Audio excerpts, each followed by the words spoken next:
சஞ்சய் நீ தானா? ஆமா, போன்ல பேசுன நீங்க தானே? ஆமா நான் தான். வீட்டுல எத்தனை பேரு? ஆனா 6 பேருண்ணே. கரெக்ட். இந்தா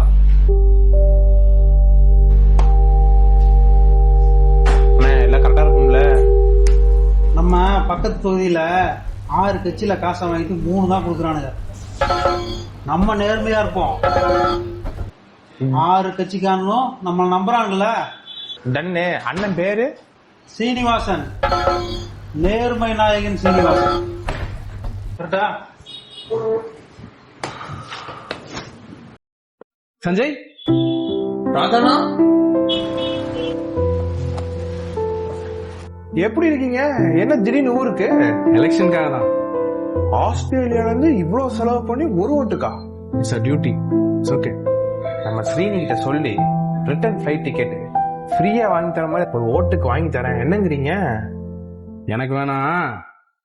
சரி, எல்லா கட்சியில இருந்தும் காசு வாங்குறீங்க, எந்த கட்சி ஓட்டு போடுவீங்க? நான் ரொம்ப நேர்மையானவன. ஆ, வீட்டுல 6 பேரும் 6 கட்சிக்கிட்ட இருந்து பணம் வாங்கியிருக்கோம். ஆளுக்கு ஒரு கட்சிக்கு ஓட்டு போட்டு போறோம்.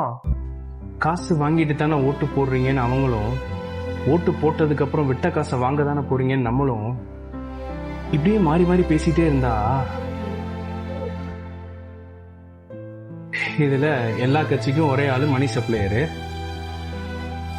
எல்லா கட்சியில இருந்தும் ஓட்டை வாங்கிட்டு வீட்டுல ஒரு ஓட்டு.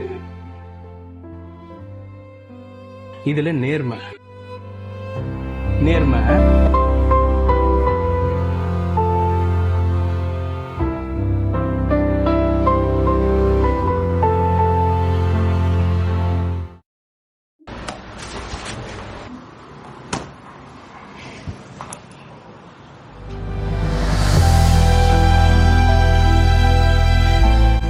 அரை கிலோ காசு கட்லி பார்த்தேன்.